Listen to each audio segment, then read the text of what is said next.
त्यांच्या चेहऱ्याकडे मला बघून फार समाधान वाटायचं की चेहऱ्यावर बसल्यानंतर, व्यासपीठावर बसल्यानंतर त्यांची अवस्था जी बघितली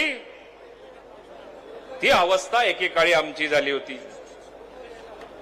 आमच्या स्मिताताईंना मागच्या वेळेस समजा जर का उमेदवारी गिरीश भाऊ जर का कंटिन्यू राहिली असती तर आज त्या दुसऱ्यांदा खासदार झाल्या असत्या.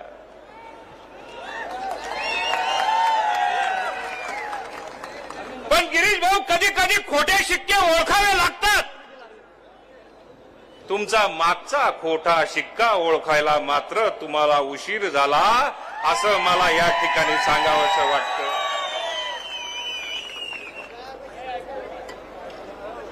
आता ते जळगाव जिल्ह्याच्या लक्षात आलंय.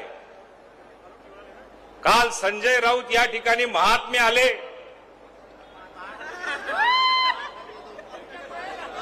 महात्मेच आहेत ते.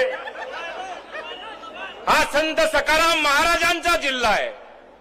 आई मुक्ताईचा हा जिल्हा आहे. बहिणाबाई चौधरींचा हा जिल्हा आहे. खरं तर मला असं वाटतं तुम्ही म्हणण्याची तुझी लायकी नाही आणि तू म्हणण्याची आमची संस्कृती नाही. त्यामुळे ज्या पद्धतीने या ठिकाणी लँग्वेज वापरली गेली, भाषा वापरली गेली, भारतीय जनता पार्टीचा पक्ष म्हणजे भाडखाऊ पक्ष.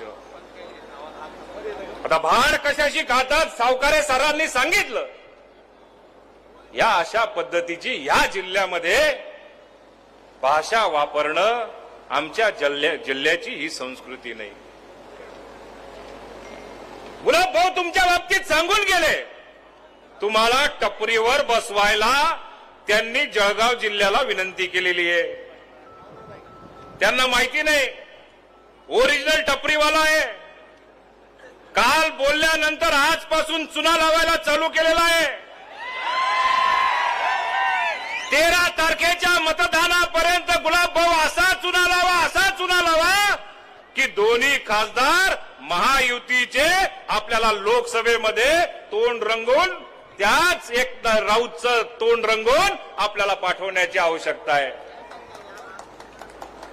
चुन्याबरोबर थोडासा काथाही लावून घ्या. त्याचं नशीब चांगलं की या व्यासपीठावरून बोलल्यानंतर तो तोंड लाल न करता गेला, हे त्याचं नशीब.